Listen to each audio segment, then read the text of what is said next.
Hello दोस्तों, अभिनव coaching centre में आपका स्वागत है। आज का चैप्टर 14.3 है दो रेखाओं की मध्य का कोण।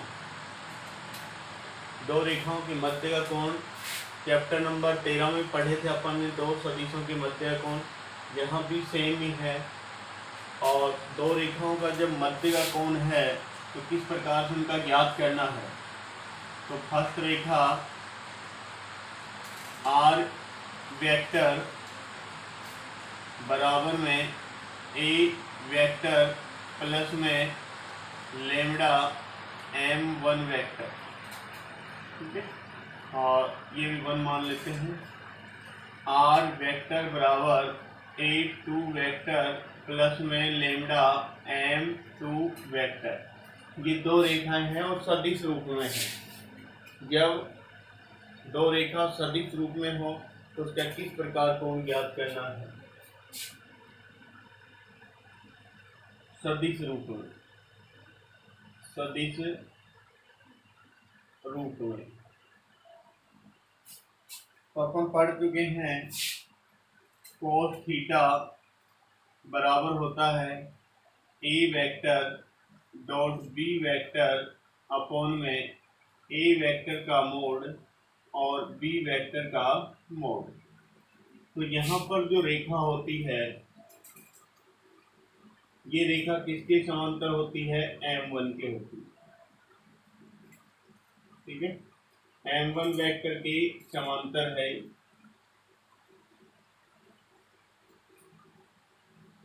m1 वेक्टर और ये रेखा है जो आपका m2 वेक्टर के समांतर है। और ये इन दोनों की मध्य कोण क्या है, थीटा।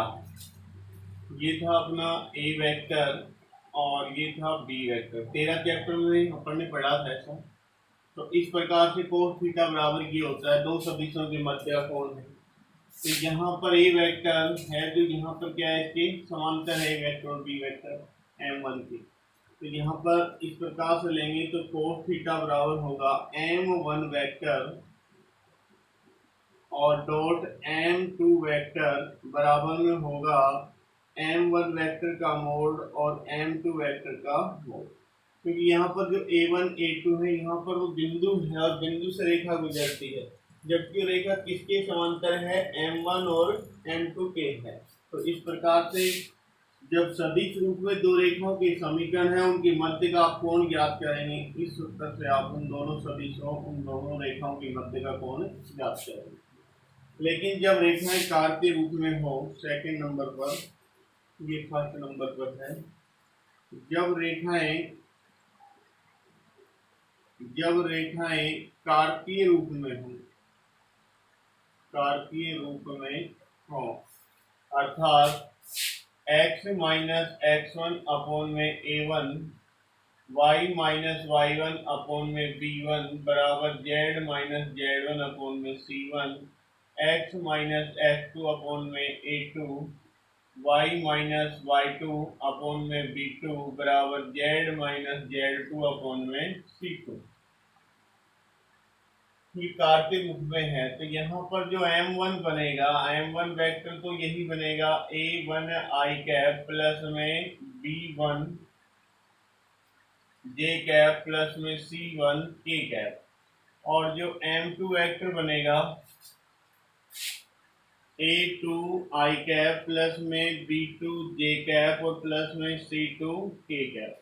तो कोस थीटा बराबर अपना होता है a1 i cap m1 vector dot m2 vector upon में m1 वेक्टर का मोड और m2 वेक्टर का मोड हो जाएगा। अर्थात इनका क्रॉस प्रोडक्ट करना है। तो यहाँ पर जब इनका आप क्रॉस प्रोडक्ट करेंगे m1 m2 का, तो ये i डॉट i तो 1 होता ही है। ये प्राप्त हो जाएगा a1 a2 b1 b2 plus में c1 c2, ठीक है। और m1 का जो मैग्नीट्यूड आप प्राप्त करेंगे तो अंडर रूट में हो जाएगा a1 का स्क्वायर प्लस में b1 का स्क्वायर प्लस में c1 का स्क्वायर। और यहाँ पर प्राप्त हो जाएगा a2 का स्क्वायर प्लस में b2 का स्क्वायर और प्लस में c2 का स्क्वायर। ये कोस थीटा बराबर है। तो इस प्रकार से भी आप, इस सूत्र से भी आप दो सदिशों या दो रेखाओं के मध्य कोण ज्ञात कर सकते हैं, जब रेखाएं कार्तीय रूप में हो या सदिश रूप में हो, तो इस प्रकार अपन ज्ञात कर सकते हैं। अब इसके बाद की जो कंडीशन है, यदि रेखाएं लंबवत हैं, यदि रेखाएं लंबवत हैं,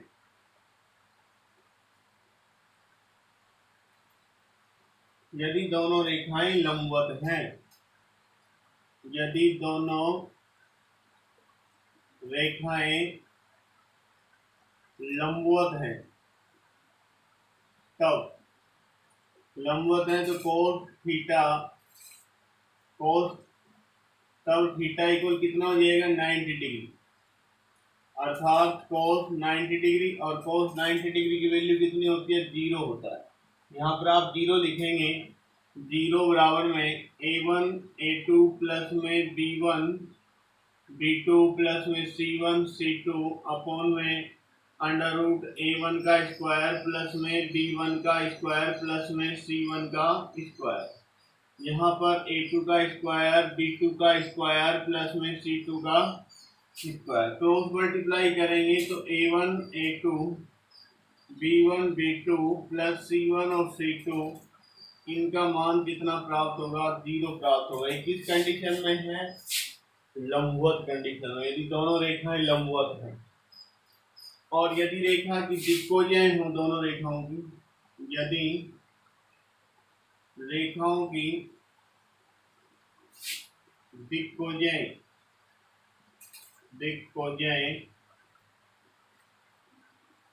तब कौन सी कंडीशन में, लंबवत में हो, ठीक है ना, लंबवत होने पर, दोनों रेखाएं लंबवत हो फर्स्ट, और ये आपका सेकंड, तो दिक्कोजय क्या होती है, L1 और L2 प्लस में M1 और M2 प्लस में N1 और N2 बराबर में क्या होगा, 0 होगा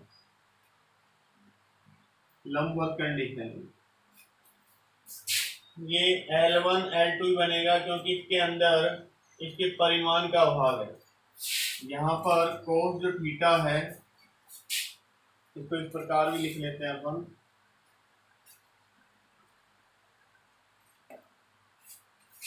कोस जो थीटा है उसके बराबर में a1 a2 अपॉन में अंडर रूट a1 का स्क्वायर प्लस में b1 का स्क्वायर प्लस में c1 का स्क्वायर, a2 का स्क्वायर प्लस में b2 का स्क्वायर प्लस में c2 का स्क्वायर, प्लस इसी प्रकार से किसमें भाग दे देंगे, b1 और b2 में, अंडर रूट a1 का स्क्वायर प्लस में b1 का स्क्वायर प्लस में c1 का स्क्वायर, a2 का स्क्वायर प्लस b2 का स्क्वायर प्लस c2 का स्क्वायर,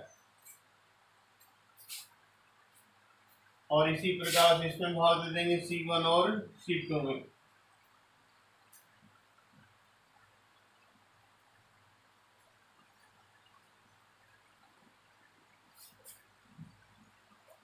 तो प्लस c1 और c2 अंडर रूट a1 का स्क्वायर प्लस b1 का स्क्वायर प्लस c1 का स्क्वायर अंडर रूट a2 का स्क्वायर प्लस में b2 का स्क्वायर प्लस c2 का स्क्वायर।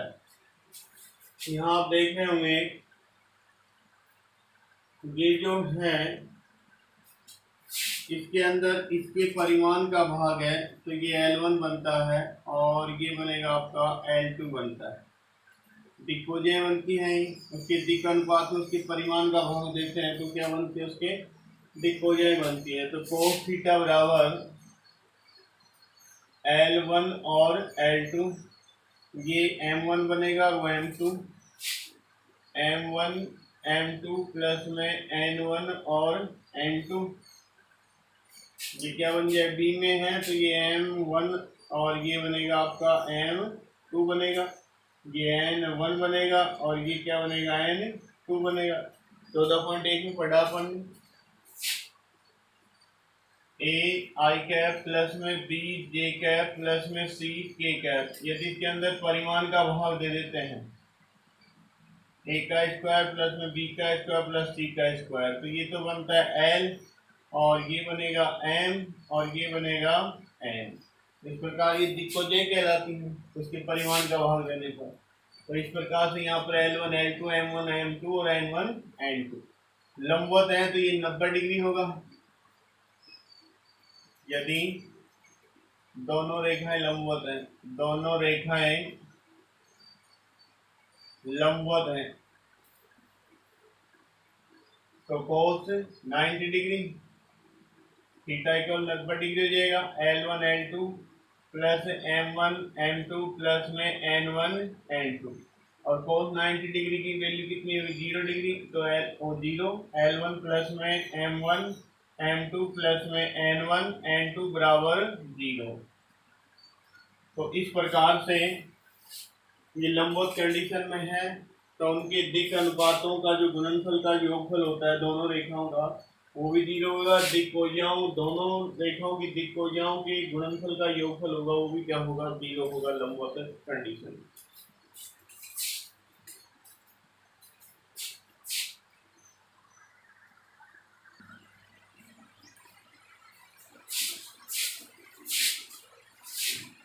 इसका क्वेश्चन नंबर 1 है 14.3 का। निम्न रेखाओं के मध्य का कोण ज्ञात कीजिए। यहाँ पर रेखाएं सदिश रूप में है, जो रेखाएं दी गई है सदिश रूप में है। रेखाएं किस रूप में है सदिश रूप में। आर वेक्टर बराबर में 2i cap 5j cap plus k cap plus में लेमडा 3i कैप प्लस में 2j कैप प्लस में 6k कैप।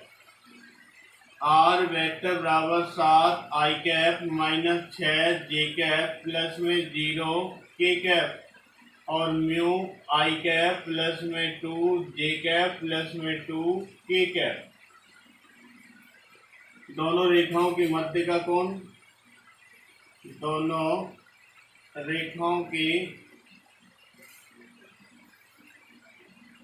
मध्य का कोण, तो कोस थीटा बराबर होता है m1 vector dot m2 vector upon में m1 वेक्टर का मोड और m2 वेक्टर का मोड। समीकरण 1। यहाँ पर जो m1 वेक्टर है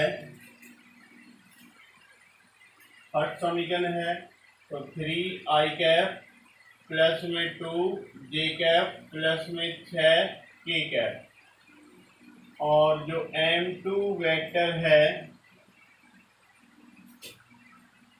i कैप प्लस में 2j कैप और प्लस में 2k कैप। तो फर्स्ट में तो दोनों का अदिश गुणनफल प्राप्त कर लेते हैं अर्थात m1 vector dot m2 vector, तो 3i कैप प्लस में 2j कैप प्लस में 6k cap dot i cap plus में 2j कैप प्लस में 2k cap. m1 vector dot m2 vector जो बराबर i डॉट i1 होता है तो यहाँ तो कितना हो जाएगा 3 और प्लस में j डॉट j1 होगा तो यहाँ पर 2 है, यहाँ 2 है तो कितना हो जाएगा 4 और k डॉट k1 होता है तो यहाँ पर हो जाएगा 12। अर्थात इसका जो मान है 12 प्लस में 4 तो ये कितने हो गए 16 और 16 3 कितने हो गए 19। इसका जो मान है कितना हो गया 19। अब इसका परिमाण प्राप्त कर लेते हैं तो अंडर रूट a का स्क्वायर प्लस में b का स्क्वायर प्लस में c का स्क्वायर, यहाँ a का स्क्वायर 3 का स्क्वायर, b का स्क्वायर 2 का स्क्वायर और 6 का स्क्वायर। 3 का कितना हो जाएगा 9, 2 का कितना हो जाएगा 4 और 6 का कितना हो जाएगा 36। ये प्राप्त हो गए 49 अंडर रूट 49 और 49 में कितना हो जाएगा प्लस माइनस 7, लेकिन परिमाण है तो यहाँ पर ओनली पॉजिटिव लिख लेंगे 7। जो m1 वेक्टर का जो परिमाण है वो प्लस 7 है। इसी प्रकार से m2 वेक्टर का परिमाण ज्ञात कर लेंगे a का स्क्वायर प्लस b का स्क्वायर प्लस c का स्क्वायर। तो m2 जो वेक्टर है उसका a है 1 का वर्ग प्लस b है 2 का वर्ग प्लस c है 2 का वर्ग। तो ये प्राप्त हो जाएगा 1 प्लस में 4 प्लस में 4 अर्थात 9 और 9 का होगा प्लस माइनस √14। लेकिन जो मैग्नीट्यूड है m2 वेक्टर पॉजिटिव होता है तो कितना हो जाएगा 3। तो समीकरण 1 से मान रखने पर समीकरण 1 से मान रख देंगे तो जो cos थीटा बराबर है इन दोनों का जो प्रोडक्ट गुणनफल है वो तो कितना आ रहा है 19 है और m1 है m1 का जो मैग्नीट्यूड है यानी कि परिमाण है वो 7 है और m2 का कितना है 30 है। तो cos थीटा इक्वल कितना हो जाएगा 19 बटा में 21। तो थीटा इक्वल कितना हो जाएगा cos इनवर्स 19 बटा 21। ये दोनों रेखाओं के मध्य का क्या है कोण है। तो इस प्रकार से ये 14 और 3 का क्वेश्चन नंबर 1 था। नेक्स्ट कल पढ़ेंगे। धन्यवाद।